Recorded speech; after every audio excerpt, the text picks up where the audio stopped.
ประชุมสมัยสามัญของรัฐบาลประจำเดือนกันยายน2025ได้จัดขึ้นในระหว่างวันที่9-10 ตุลาคม2025ที่สำนักงานนายกรัฐมนตรีภายใต้การปิดประธานของทานสอนไซศรีพันโดนนายกรัฐมนตรีมีบรรดาทานรองนายกรัฐมนตรีพร้อมด้วยสมาชิกรัฐบาลผู้ต่างหน้ากระทรวงองค์การเข้าร่วมแบบซึ่งหน้าการนำของบรรดาเค้งและนครหลวงเวียงจันทน์เข้าร่วมผ่านระบบกองประชุมทางไกลเพื่อรับฟังและประกอบคำหินต่อการรายงานสภาพพื้นดินประจำเดือนกันยาและทิศทางเพจเบียงงานจุดสุ่มประจำเดือนตุลาคม2025กองประชุมครั้งนี้ได้พร้อมกันค้นคว้าปรึกษาหารือประกอบคำหินและพิจารณาโตบรรดาหัวข้อที่สำคัญคือ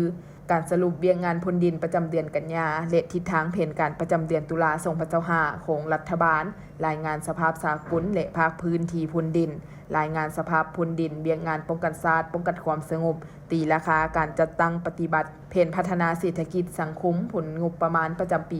2025และทิศทางแผนการปี2026และสรุปตีราคาการจัดตั้งปฏิบัติวาระแห่งชาติว่าด้วยการแก้ไขความยุ่งยากทางด้านเศรษฐกิจการเงินตีราคาการจัดตั้งปฏิบัติแผนเงินตราประจำปี2025และทิศทางแผนการปี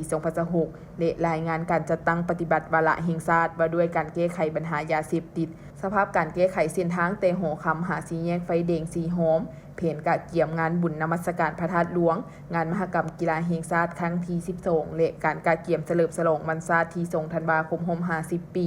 ทางแผนการจัดตั้งปฏิบัติโคเสนอแนะของคณะกรรมการสิทธิคนพิการองค์การสหประชาชาติที่มีโตสาธารณรัฐประชาธิปไตยประชาชนลาวเกี่ยวกับการจัดตั้งปฏิบัติสนธิสัญญาว่าด้วยสิทธิคนพิการห้างดำรัฐว่าด้วยการขนส่งสินค้าอันตรายทางบกและทางรถไฟ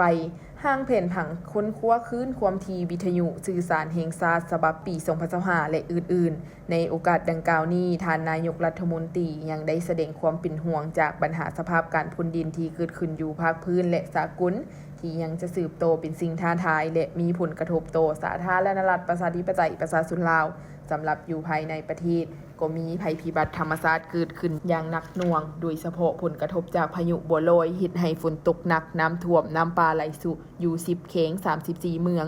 131บ้านมีผู้เสียชีวิต4คนและสูญหาย4คนทั้งสร้างความเสียหายให้แก่โครงหลังพื้นฐานทางด้านเศรษฐกิจสังคมและสิ่งแวดล้อมซึ่งต้องได้หีบฮ้อนสุมใส่แก้ไขปัญหาที่เกิดขึ้นโดยเฉพาะปัญหาส่งผลกระทบต่อชีวิตการเป็นอยู่ของประชาชนพนักงานรัฐกรและการพัฒนาเศรษฐกิจสังคมของประเทศ